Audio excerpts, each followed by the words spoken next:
आज चाहिँ म इलामको सूर्योदय नगरपालिका सुन्तलेको गाउँमा छु। यो चाहिँ मेरो आफ्नै छ्यामा र अङ्कलको घरमा म आएको थिएँ। अनि त्यही भएको कारणले चाहिँ मैले सोचेँ कि काँक्राको खेतीलाई पनि अलिकति देखाउँ भन्ने मलाई योजना आयो क्या। जहाँसम्म तपाईँहरू माझमा इलाममा लागिरहेको फलिरहेको काँक्रालाई पनि देखाउँ भन्ने योजना आएको कारणले गर्दा यो भिडियो मैले बनाएको।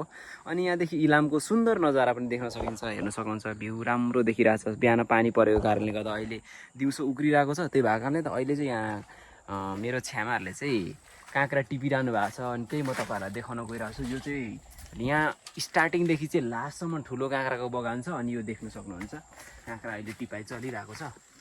देख्नु सक्नुहुन्छ।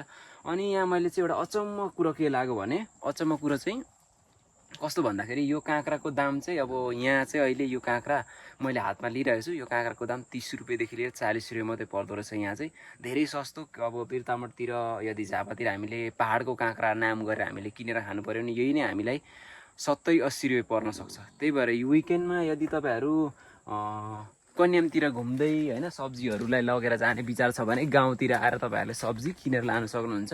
4-5 सयमा तपाईँहरूले एक हप्ता टन्नै खाने सब्जी लगेर जानु सक्नुहुन्छ। देख्नु सक्नुहुन्छ यहाँ पनि यति थाक टिपेर रेडी भइसकेको छ। अनि त्यहाँ पर पनि थाक टिपेर रेडी भइसकेको छ काँक्रा भने अहिले टिप्ने क्रम जारी नै भइरहेछ। अहिले भरे हामी टोटल टिपिसकेर पनि म तपाईँहरूलाई देखाउनेछु भिडियोमा। मैले अङ्कललाई सोद्धाखेरि चाहिँ अराउन्ड यहाँ आज दिनभरिमा काँक्रा टिपाइ भनेको चाहिँ 400 पिस समथिङ हुन्छ होला भन्ने अनुमान चाहिँ जहाँसम्म भएको छ। लेट्स सी कति हुन्छ है त।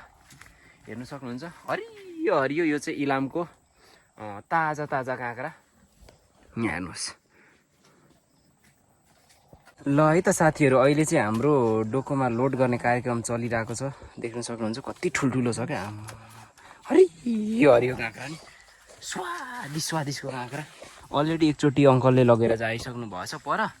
अनि पर राखेर आउनु भएको छ। अब यो फेरि लान लागिरहनु भएको छ। अब यहाँ छ ऊ पर 2 जग्गा पनि छ टोटल। हेर्न सक्नुहुन्छ यहाँ